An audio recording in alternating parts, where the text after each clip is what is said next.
Hello बच्चों, let's see this question. यहाँ पे हमारे पास मैच द फॉलोइंग का एक क्वेश्चन है, जहाँ पे कॉलम वन में बच्चों हमारे पास लिक्विड्स दिए हुए हैं और हमने ये पूछा जा रहा है कॉलम टू में कि इसके साथ कौन सा सेपरेटिंग टेक्निक मैच करेगा। ठीक है, डिस्टिलेशन, क्रिस्टलाइजेशन, सेंट्रीफ्यूगेशन या फिर सेपरेटिंग फनेल वाला। और इनके कॉम्बिनेशन के बेसिस पे बच्चों जो चार प्रोबेबल आंसर्स हो सकते हैं वो हमारे पास दिए हुए हैं ऑप्शंस में। तो चलिए इस क्वेश्चन को सॉल्व करते हैं। और सबसे पहले तो ये देखते हैं कि इस क्वेश्चन को सॉल्व करने के लिए कौन से की कॉन्सेप्ट की जानकारी होनी चाहिए। देखिए ये जो सवाल है ना बच्चों, ये हमारे पास बेसिकली सेपरेटिंग टेक्निक का सवाल है। यही पता होना चाहिए हमें कि किस लिक्विड के लिए किस तरह की सेपरेटिंग टेक्निक हम यूज करते हैं।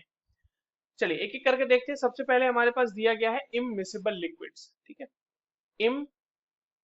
इममिसिबल लिक्विड्स। इममिसिबल लिक्विड्स वैसे लिक्विड्स होते हैं बच्चों जो आपस में नहीं घुलते। इसका एग्जाम्पल जैसे मैं ले लेता हूँ ऑयल एंड वाटर। जनरली ऐसे लिक्विड्स में डेंसिटी का काफी गैप होता है, डेंसिटी में डिफरेंस होता है काफी।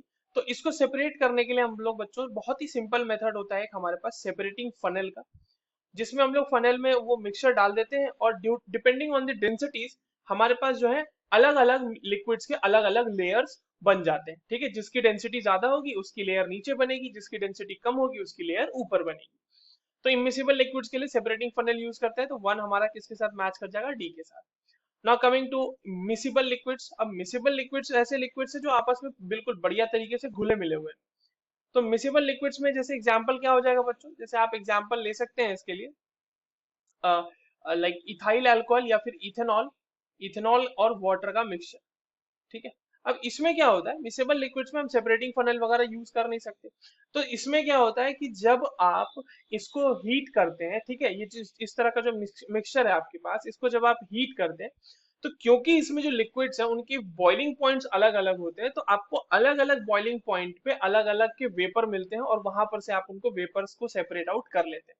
एक का वेपर मिलेगा, दूसरा तब तक नीचे रहेगा आपके पास फ्लास्क में, तो आप एक का वेपर सेपरेट आउट कर लोगे, राइट। तो ये जो मेथड होती है ये कहलाती है डिस्टिलेशन की मेथड। तो मिसिबल लिक्विड्स के लिए हम लोग डिस्टिलेशन का मेथड यूज करते हैं। Now coming to copper sulphate, sorry impure copper sulphate. देखिए इम्प्योर कॉपर सल्फेट में क्या होता है कि हम एक सूटेबल हमारे पास वो यूज करते हैं, सॉल्वेंट यूज करते हैं। ठीक है, और हम लोग उसको क्रिस्टलाइजेशन करा देते हैं, जिससे हमें कॉपर सल्फेट का क्रिस्टल मिल जाता है। जैसे अगर आप कॉपर सल्फेट में वाटर डाल दीजिए तो आपको एक बिल्कुल बेहतरीन ब्लू कलर का क्रिस्टल मिल जाएगा। तो वहां पर से आप ये ऑब्जर्व करते हैं कि आपके पास जो इम्प्योरिटी थी वो इम्प्योरिटी उस आपके क्रिस्टल में नहीं आई है। इम्प्योरिटीज जो होंगी वो आपके पास जिस भी आपने फ्लास्क में उसको कराया है क्रिस्टलाइजेशन, उसमें अलग होके वो रह जाएगी। तो क्योंकि कॉपर सल्फेट क्रिस्टल बना सकता है, तो इसीलिए हम इसको किस तरीके से सेपरेट आउट करते हैं बच्चों, क्रिस्टलाइजेशन से। ए सॉरी, वन हमारा डी से मैच कर गया था, टू हमारा मैच कर गया था ए से, और थ्री हमारा मैच कर जाएगा किससे, बी से। ठीक है, और लास्ट हमारा बच गया fourth, that is cream from milk, so that is separated by centrifugation, तो वो सी से मैच कर रहा है। क्यों मैच कर रहा है वो भी देख लेते हैं।